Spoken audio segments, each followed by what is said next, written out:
നമസ്കാരം ശ്രീ ധനുഷേ. നമസ്കാരം സാർ. കേരളത്തിന് രണ്ട് വിദ്യാഭ്യാസ മന്ത്രിമാരുണ്ട്. ഒന്ന് വലിയ വിദ്യാഭ്യാസ വകുപ്പും മറ്റൊന്ന് കൊച്ചു വിദ്യാഭ്യാസ വകുപ്പ്. അതായത് ഒന്ന് മന്ത്രി ബിന്ദു കൊച്ചമ്മ, മറ്റൊന്ന് നമ്മുടെ ശിവൻകുട്ടി. എനിക്ക് തോന്നുന്നു ഇപ്പോൾ ശിവൻകുട്ടി നല്ല വിദ്യാഭ്യാസ വകുപ്പ് മന്ത്രിയായി മാറും എന്നാണ് തോന്നുന്നത്. പലരും അദ്ദേഹത്തെ കരുതിയത് കേരളം കണ്ട ഏറ്റവും മോശപ്പെട്ട ഒരു മന്ത്രിയായി മാറുമോ എന്നാണ്. അതല്ല എന്നാണ് എനിക്ക് തോന്നുന്നത്. ചില നിലപാടുകളിൽ അദ്ദേഹം വ്യത്യസ്തത പുലർത്തുന്നുണ്ട് എന്നുള്ള കാര്യത്തിൽ യാതൊരുവിധ സംശയമില്ല സാർ. കാരണം മന്ത്രി ശിവൻകുട്ടിയെ നമ്മൾ എത്രയധികം വിമർശിച്ചാലും അദ്ദേഹത്തിൻ്റെ ചില നിലപാടുകൾ കയ്യടി അർഹിക്കുന്നത് തന്നെയാണ് എന്ന് നമുക്ക് ചിലപ്പോൾ പറയേണ്ടി വരും. അത്തരത്തിൽ ഒരു നിലപാട് അദ്ദേഹം സ്വീകരിച്ചിട്ടുണ്ട് എന്നുള്ള കാര്യത്തിൽ തർക്കമില്ല. ഇപ്പോൾ ഇതിനെക്കുറിച്ച് ഞാൻ പറയുമ്പോഴേക്കും അതിൻ്റെ താഴെ ശിവൻകുട്ടിയുടെ പഴയകാല ചരിത്രവും അദ്ദേഹത്തിൻ്റെ പല അഴിമതി കഥകളും പിന്നെ അദ്ദേഹത്തിൻ്റെ മറ്റുള്ളവരോടുള്ള പെരുമാറ്റവും ഒക്കെ പറഞ്ഞ ആൾക്കാർ, നിയമസഭയിലെ പ്രകടനങ്ങളും എല്ലാം പറഞ്ഞുകൊണ്ട് ആൾക്കാർ വന്നേക്കാം. പക്ഷേ എന്നിരുന്നാലും അതെല്ലാം മാറ്റി നിർത്തിക്കൊണ്ട് അദ്ദേഹത്തിൻ്റെ ഈ ഒരു നിലപാട് മാത്രം എടുത്തുകൊണ്ടാണ് ഞാൻ സംസാരിക്കുന്നത് എന്നുള്ളതാണ്. അദ്ദേഹത്തിൻ്റെ ഈ ഒരു നിലപാട് മാത്രം എടുക്കുമ്പോൾ അത് ഒരുപാട് വിദ്യാർത്ഥികൾ ഇവിടെ ആഗ്രഹിക്കുന്ന ഒരു നിലപാട് തന്നെയാണെന്ന് പറയാതിരിക്കാൻ നിവൃത്തിയില്ല. കാരണം അദ്ദേഹം ഫേസ്ബുക്കിൽ ഒരു പോസ്റ്റ് ഇട്ടിട്ടുണ്ട്. ആ പോസ്റ്റ് ക്ലാസ് മുറികളിൽ ബോഡി ഷെയ്മിംഗ് അടക്കം വിദ്യാർത്ഥികളുടെ ശാരീരികവും മാനസികവുമായ അവസ്ഥയെ പ്രതികൂലമായി ബാധിക്കുന്ന പ്രവർത്തനങ്ങൾ അധ്യാപകരിൽ നിന്നോ സ്കൂൾ അധികാരികളിൽ നിന്നോ ഉണ്ടാകാൻ പാടില്ല എന്നാണ് അദ്ദേഹം പറയുന്നത്. ഇതിനോട് എനിക്ക് യോജിപ്പാണ്. ഇതിനോട് ആരെങ്കിലും വിയോജിക്കുന്നുണ്ടെങ്കിൽ യോജിക്കത്തില്ല, എനിക്കറിയില്ല. അതെ, ഇതിനോട് എനിക്ക് 100% യോജിപ്പ്. അതെ, ഇനി അദ്ദേഹത്തിൻ്റെ പഴയകാലത്തെ വല്ല അദ്ദേഹം ആരെങ്കിലും ബോഡി ഷെയ്മിങ് ചെയ്യുന്ന വീഡിയോ എടുത്തു കൊണ്ടുവന്നിട്ട് ഇത് അദ്ദേഹം വരെ അത് ചെയ്യുന്നുണ്ട് എന്ന് പറയുന്നതിനോട് ഞാൻ ആദ്യമേ പറഞ്ഞു, ഞാൻ അത് വെച്ചല്ല സംസാരിക്കുന്നത്. ഞാൻ ഈ ഒരു നിലപാടിൻ്റെ ഒരു എന്താ പറയുക, ഈ ഒരു നിലപാടിൻ്റെ ഒരു നിഷ്കളങ്കത വെച്ചിട്ടാണ് ഞാൻ സംസാരിക്കുന്നത്. ഇതിൽ അദ്ദേഹത്തിന് എന്തെങ്കിലും ഒരു ക്രൂക്കഡ്നെസ് ഉണ്ടോ എന്നുള്ള കാര്യം ഞാനിപ്പോൾ വിഷയമാക്കുന്നില്ല. ഇനി വിദ്യാർത്ഥികൾക്ക് മാനസിക ബുദ്ധിമുട്ടുണ്ടാക്കുന്ന തരത്തിൽ ക്ലാസ് മുറികളിൽ വെച്ച് ഫീസ് ചോദിക്കാൻ പാടില്ല എന്ന് പറയുന്നുണ്ട്. കഴിവതും ഇത്തരം കാര്യങ്ങൾ രക്ഷിതാക്കളുമായി ആശയവിനിമയം നടത്തി പരിഹരിക്കേണ്ടതാണ് എന്നാണ് അദ്ദേഹം പറയുന്നത്. സ്വാഭാവികമായിട്ടും ഇത്തരത്തിലുള്ള പല ഘട്ടങ്ങളിലൂടെ കടന്നുപോയ ഒരു വിദ്യാർത്ഥി എന്ന നിലയ്ക്ക് എനിക്കിത് വളരെയധികം സ്വീകാര്യമായിട്ടുള്ള ഒരു നിലപാടാണ്. കാരണം ഞാൻ സ്കൂളിൽ പഠിക്കുന്ന കാലഘട്ടം മുതൽ ഇത്തരത്തിലുള്ള പല കാര്യങ്ങളുടെയും ഞാൻ കടന്നു പോയിട്ടുണ്ട്. അതായത് കറുത്ത നിറത്തിൻ്റെ പേരിൽ എന്നെ മാറ്റി നിർത്തുന്ന സാഹചര്യങ്ങൾ ഉണ്ടായിട്ടുണ്ട്, എന്നെ ബോഡി ഷെയിം ചെയ്യുന്ന സാഹചര്യം ഉണ്ടായിട്ടുണ്ട്. ടീച്ചർമാർ തന്നെ അങ്ങനെ ചെയ്യുന്ന സാഹചര്യം എൻ്റെ ജീവിതത്തിൽ എനിക്ക് ഉണ്ടായിട്ടുണ്ട്. ഞാനത് അനുഭവിച്ചിട്ടുള്ള ഒരു എനിക്കും അറിയാവുന്നതാണ്. ഈ കാലിൽ അല്പം മുടന്തുള്ളവരെയൊക്കെ വിശേഷിപ്പിക്കുന്ന രീതി തന്നെ ക്ലാസ് മുറികളിൽ ഒക്കെ വളരെ മോശമായ രീതിയിലായിരുന്നു ഒരു കാലത്തുണ്ടായി. അങ്ങനെയാണ്. പക്ഷെ ആ ടീച്ചർമാരെ ഒന്നും ഞാൻ കുറ്റം പറയുന്നില്ല കേട്ടോ, അത് അങ്ങനെ ആയിരുന്നു. പക്ഷെ ഞാൻ അവരെയൊക്കെ ഇപ്പോൾ കണ്ടാലും കാല് തൊട്ട് തൊഴും. പക്ഷേ ആ സമയത്ത് എന്നോട് അങ്ങനെ പെരുമാറും. പക്ഷേ എനിക്ക് ആ സമയത്ത് അത് മനസ്സിലാക്കാനുള്ള ഒരു ഇതുമില്ല, മനസ്സിലാക്കാനുള്ള ഒരു കോമൺ സെൻസ് എന്ന് പറയുന്ന കാര്യം എനിക്കില്ല. കാരണം എനിക്ക് അന്ന് ഇത്രയധികം ഒരു സാമൂഹിക പരിജ്ഞാനമില്ല എന്നുള്ളത് കൊണ്ടാണ്. നമ്മുടെ സമൂഹത്തിൽ കറുത്തവർ ഏതെങ്കിലും ഒരു സമയത്ത് മാറ്റി നിർത്തപ്പെടും എന്നുള്ളത് അതൊരു അലിഖിതമായിട്ടുള്ള നിയമമായി നമ്മുടെ സമൂഹത്തിൻ്റെ മനസ്സിൻ്റെ ഏതോ ഒരു കോണിൽ സൂക്ഷിച്ചു വെച്ചിട്ടുണ്ട് എന്നുള്ളത് സത്യമായിട്ടുള്ളൊരു കാര്യമാണ്. കറുത്ത ആൾക്കാരെ കണ്ടു കഴിഞ്ഞാൽ നമ്മുടെ നാട്ടിലെ ചില ആൾക്കാരുടെ വിചാരമെന്ന് പറയുന്നത് താഴ്ന്ന ജാതിക്കാരനായിരിക്കാം അവൻ, താഴ്ന്ന ജാതിക്കാരെല്ലാം കറുത്ത വർഗ്ഗക്കാരാണ്, അല്ലെങ്കിൽ അവൻ വെട്ടിനും കുത്തിനും കൊലപാതകത്തിനും പോകുന്നവനാണ്, അവൻ്റെ മുഖം കണ്ടാൽ അറിയാം. ഇതൊക്കെ എന്ത് തരം ഒരു വിലയിരുത്തലുകളാണെന്ന് എനിക്ക് മനസ്സിലാവുന്നില്ല. നമ്മുടെ നാട്ടിൽ നടക്കുന്ന കാര്യങ്ങളാണ് പറയുന്നത്. വെട്ടിനും കുത്തിനും കൊലപാതകത്തിനും പോകുന്നവനായിരിക്കാം, അല്ലെങ്കിൽ കറുത്തവരെ കണ്ടു കഴിഞ്ഞാൽ ഉടനെ തന്നെ ഇപ്പോൾ ഒരു സ്കൂളിലൊരു പ്രോഗ്രാം വന്നാലോ എന്തെങ്കിലും വന്നു കഴിഞ്ഞാലോ കറുത്ത ആൾക്കാരാണ്, ഒന്ന് പിറകിലോട്ട് മാറ്റി നിർത്തിയത്. ഇത് സയനോര ഗായിക പറഞ്ഞ് ഞാൻ കേട്ടിട്ടുണ്ട്.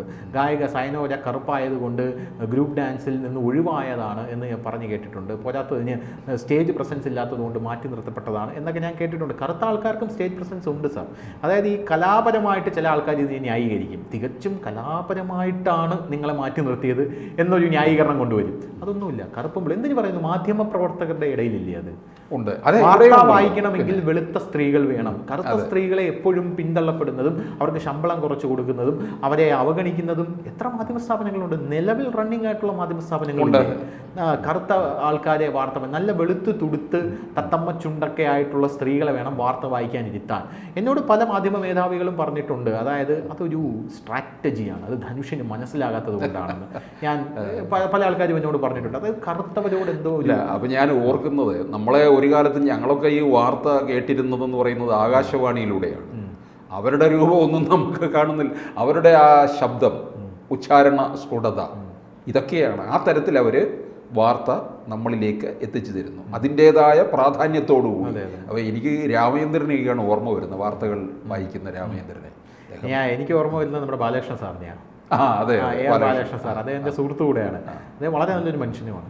അപ്പോൾ അങ്ങനെ പല മാധ്യമ സ്ഥാപനങ്ങളിലും ഉണ്ട്. അപ്പോൾ വിദ്യാർത്ഥികളായിരിക്കുമ്പം അധ്യാപകരുടെ ഭാഗത്തു നിന്നും അതൊരിക്കലും ഉണ്ടാകാൻ പാടില്ലല്ലോ, അതൊരിക്കലും ഉണ്ടാകാൻ പാടില്ല. കാരണം വിദ്യാർത്ഥികളായിരിക്കുമ്പോൾ, ഒരു കുട്ടിയായിരിക്കുമ്പോൾ ഇളം മുളയെ വളയ്ക്കാൻ എളുപ്പമാണെന്ന് പറയും. ഇളം മുളയെ വളയ്ക്കാൻ എളുപ്പമാണ്. അപ്പോൾ ഒരു കുട്ടി ചെറുതായിരിക്കുമ്പോൾ അവൻ നന്മ പകർന്നു കൊടുക്കാൻ എളുപ്പമാണ്. അവൻ തിരിച്ച് ചോദ്യങ്ങളൊന്നും ചോദിക്കില്ല, അവൻ അതിനുള്ള പ്രായം ചിലപ്പോൾ ആയിട്ടില്ല. ഇപ്പോൾ ഒരു ഉദാഹരണം പറഞ്ഞു കഴിഞ്ഞാൽ, ഈ ചെറിയ കുട്ടികളോട് സാർ എന്ത് പറഞ്ഞാലും അവർ വിശ്വസിക്കും. പിന്നെ അവർ അത് മുതിർന്നവരോട് പോയി ആവർത്തിക്കും.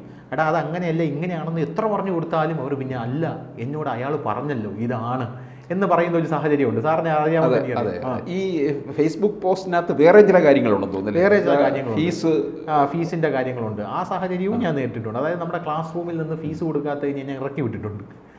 വിദ്യാർത്ഥികൾ മറ്റു കുട്ടികളുടെ പരസ്യമായിട്ട് ഇറക്കി വിടുന്ന സാഹചര്യം, അത് എന്നെ മാത്രമല്ല പല പല വിദ്യാർത്ഥികളെയും ഇറക്കി വിടുന്ന ഒരു സാഹചര്യം ഉണ്ടായിട്ടുണ്ട്, ക്ലാസ് റൂമിൽ നിന്ന് ഫീസ് കൊടുക്കാത്തതിന്. അപ്പോൾ അതൊക്കെ ആ കാലമായിരുന്നു എന്ന് പറഞ്ഞ് ഞാൻ ആശ്വസിക്കുകയാണ്. എനിക്ക് തോന്നുന്നത് ഇപ്പൊ ശിവൻകുട്ടി ഒരുപാട് മാറിപ്പോയി. അല്ല, ശിവൻകുട്ടി മാറിയാലും മാറിയില്ലെങ്കിലും അദ്ദേഹം പറയുന്ന ഇത് കാര്യം എന്നറിയാം. എനിക്ക് ശിവൻകുട്ടിയെ പണ്ടേ അറിയാം, കോളേജ് പഠിക്കുന്ന കാലത്ത് തന്നെ. ഞാൻ അദ്ദേഹമൊക്കെ എൻ്റെയൊക്കെ സീനിയർ സുഹൃത്ത്. SFIയിലൂടെ അന്നത്തെ കാലത്ത് SFI ആകുക എന്ന് പറയുന്നത് വലിയൊരു അഭിമാനമാണ് കേട്ടോ. അത് യൂണിവേഴ്സിറ്റി കോളേജിൽ തിരുവനന്തപുരത്ത്. അപ്പോൾ ഈ ശിവൻകുട്ടി അന്നും ഈ കോളേജ് ചെയർമാനും മറ്റ് യൂണിയൻ ചെയർമാനും ഒക്കെ ആയിരിക്കുന്ന സമയത്ത് ഈ കൂടെയുള്ള ബുദ്ധിജീവികളായിട്ടുള്ള എഴുത്തുകാരുടെയൊക്കെ അഭിപ്രായങ്ങൾ എല്ലാത്തിലും തേടും. ഇന്ന രീതിയിൽ എങ്ങനെ പോയാൽ കാര്യങ്ങളൊക്കെ നന്നാകുമെന്നുള്ള രീതിയിൽ. എനിക്ക് തോന്നുന്നു ഇതിലും അത്തരത്തിൽ പലരുടെയും നിർദ്ദേശം ഉണ്ടായിട്ടുണ്ട്. അല്ലാതെ ഇത് ശിവൻകുട്ടിയുടെ മാത്രമല്ല, പക്ഷെ അത് നടപ്പിലാക്കാൻ അദ്ദേഹം തയ്യാറാകുന്നു എന്നുള്ളത് ആ ഒരു ഇച്ഛാശക്തി സമ്മതിച്ചു കൊടുക്കേണ്ട കാര്യവുമാണ്. അതെ, ഇത് അദ്ദേഹം പറഞ്ഞാൽ മാത്രം പോലെ അദ്ദേഹം ഇത് നടപ്പിൽ വരുത്തി എന്ന് ഉറപ്പുവരുത്തണം. അത് അവിടെയാണ് കാര്യം ഇരിക്കുന്നത്. വെറുതെ ഫേസ്ബുക്കിൽ കയ്യടി കിട്ടാൻ അദ്ദേഹം ഇടുന്ന ഒരു പോസ്റ്റായി മാറരുത്. രക്ഷകർത്താക്കളുമായി ആശയവിനിമയം നടത്തുന്നതിൽ യാതൊരുവിധ തെറ്റുമില്ല. കാരണം എല്ലാവരും രക്ഷകർത്താക്കളുമായി ഈ സമയത്ത് രക്ഷകർത്താക്കളുമായിട്ട് ആശയവിനിമയം നടത്താൻ കുറച്ചുകൂടെ എളുപ്പമാണ്. വാട്സപ്പിൽ ഒരു ഗ്രൂപ്പ് തുടങ്ങിയാൽ മതി. പക്ഷേ ആ ഗ്രൂപ്പിനകത്ത് വെച്ച് ഈ രക്ഷകർത്താക്കളെ അപമാനിക്കുന്ന രീതിയുണ്ട്. അത് അധ്യാപകരാണ് അത് ടേക്ക് കെയർ ചെയ്യേണ്ട ഒരു കാര്യം. നല്ല അധ്യാപകരുണ്ട്. നല്ല അധ്യാപകരെന്ന് പറഞ്ഞാൽ വിദ്യാർത്ഥികളെ ഈ അധ്യാപകരുടെ വീട്ടിലൊക്കെ എന്തെങ്കിലും, നമ്മളൊക്കെ കൊച്ചുനാളിലെ ഞാനൊക്കെ സ്കൂളിൽ ഇരിക്കുമ്പോൾ എൻ്റെ സഹപാഠികളൊക്കെ പറയും, ടീച്ചർ ഇന്ന് നല്ല മൂഡിലല്ല, ടീച്ചർ ഹസ്ബൻഡുമായിട്ട് വഴക്കിട്ട് വന്നിരിക്കുകയാണ് എന്നൊക്കെ പറയുന്ന ഒരു സാഹചര്യമുണ്ട്. അപ്പോൾ അങ്ങനെയൊക്കെ ഒരു ടീച്ചറെയാണ് നമുക്ക് കിട്ടുന്നതെങ്കിൽ നമ്മുടെ കാര്യം കട്ടപ്പുകയെന്ന് പറഞ്ഞാൽ മതി എന്നുള്ള രീതിയിലോട്ടും കാര്യങ്ങൾ പോയിട്ടുണ്ട്. പക്ഷേ അദ്ദേഹം ഇപ്പോൾ നേരത്തെയും അദ്ദേഹം നിലപാടുകൾ എടുത്തിട്ടുണ്ട്. അതിനോട് എനിക്ക് പൂർണ്ണമായിട്ടുള്ള വിയോജിപ്പാണ്. ജെൻഡർ ന്യൂട്രൽ യൂണിഫോം എന്ന് പറഞ്ഞ യൂണിഫോം അദ്ദേഹം കൊണ്ടുവന്നിട്ടുണ്ട്. അതായത് സ്ത്രീകൾക്കും ഇനി ഷർട്ടും പാൻറ്റും ഇടാമെന്നാണ് പറഞ്ഞിരിക്കുന്നത്. സ്ത്രീകൾക്കും ഷർട്ടും പാൻറ്റും ഇടാമെന്ന് പറഞ്ഞ് വന്നിരിക്കുമ്പോൾ അദ്ദേഹം യഥാർത്ഥത്തിൽ പുരുഷന്മാരുടെ യൂണിഫോം എടുത്ത് സ്ത്രീകളെ കൂടെ കൊടുക്കുകയല്ലേ ചെയ്യുന്നത്. അങ്ങനെയല്ലേ ചെയ്യുന്നത്. സ്ത്രീകൾക്ക് യൂണിഫോം എന്ന് പറഞ്ഞു കഴിഞ്ഞാൽ ഒരു യൂണിഫോമിറ്റി വേണമെന്ന് പറഞ്ഞ് അദ്ദേഹം അന്ന് കാണിച്ചത് അദ്ദേഹത്തോട് എനിക്ക് പൂർണ്ണമായിട്ടുള്ള വിയോജിപ്പാണ്. വിഡ്ഢിത്തമാണെന്നാണ് ഞാനത് പറയുന്നത്. പക്ഷേ അത് ചെയ്യാൻ പാടില്ലാത്ത ഒന്നാണ്. അത് എന്നിട്ട് എവിടെ പോയി? അത് നമ്മുടെ പ്രായോഗിക തലത്തിൽ അത് നടപ്പാക്കാനായിട്ടുള്ള സാധിച്ചില്ലല്ലോ. അങ്ങനെ അതേപോലെ അദ്ദേഹം ഒരുപാട് നല്ല ക്രിയേറ്റീവായിട്ടുള്ള ഐഡിയാസുമായിട്ട് വരുന്നുണ്ട്. അങ്ങനെ ഒരുപാട് ഈ സ്കൂളിനെ പൊതുവിദ്യാഭ്യാസത്തെ ഒരുപാട് നന്നാക്കിയതിൻ്റെ ഒരു വർത്തമാനം പറച്ചിൽ അന്ന് അദ്ദേഹം നടത്തി. അത് ഇച്ചിരി അതിര് കടന്നു പോയി എന്നുള്ളതാണ്. ഈ പ്രധാന റോഡിലൂടെ യാത്ര ചെയ്യുമ്പോൾ പലരും കാർ നിർത്തി ചോദിക്കാറുണ്ട്, സ്കൂളുകൾ കണ്ടിട്ട് അങ്ങോട്ട് ഇറങ്ങി ചെന്നിട്ട് ഇവിടെ ഹോട്ടൽ മുറിയുണ്ടോ എന്ന്. കാരണം 5 സ്റ്റാർ ഹോട്ടലിനെ പോലും അത്ഭുതപ്പെടുത്തുന്ന തരത്തിലാണ് നമ്മുടെ ഗവൺമെന്റ് സ്കൂൾ മാറി എന്നുള്ള രീതിയിൽ അത് അദ്ദേഹം പറഞ്ഞു. അത് അദ്ദേഹത്തിന് ഒരുപാട് ട്രോളുകളും കിട്ടി, 5 സ്റ്റാർ സ്കൂൾ. പക്ഷേ ചില സ്കൂളുകൾ, എല്ലാ സ്കൂളുകളും ഞാൻ പറഞ്ഞു, നമ്മുടെ കാലടി ഗവൺമെന്റ് സ്കൂൾ കണ്ടിട്ടുണ്ടോ? അതിഗംഭീരമാണ്. ഞാൻ അവിടെ 10ാം ക്ലാസ്സിൽ പരീക്ഷ എഴുതാൻ പോയപ്പോൾ ഉള്ള സ്കൂളല്ല ഇപ്പോഴത്തെ കാലടി ഗവൺമെന്റ് ഹൈസ്കൂൾ. അതുപോലെ മറ്റു പലയിടങ്ങളിലെയും മാറി എന്നുള്ളതാണ്. മറ്റ് സ്ഥലങ്ങളിൽ മാറണം. പക്ഷെ ഞാൻ കണ്ടിട്ടുള്ള വെഞ്ഞാറമൂടി ഞാൻ കണ്ടിട്ടുണ്ട്. ജംഗ്ഷനിൽ തന്നെ ആ സ്കൂളിന്റെ ഒരു ഇതൊക്കെ ലുക്ക് മാറിപ്പോയി.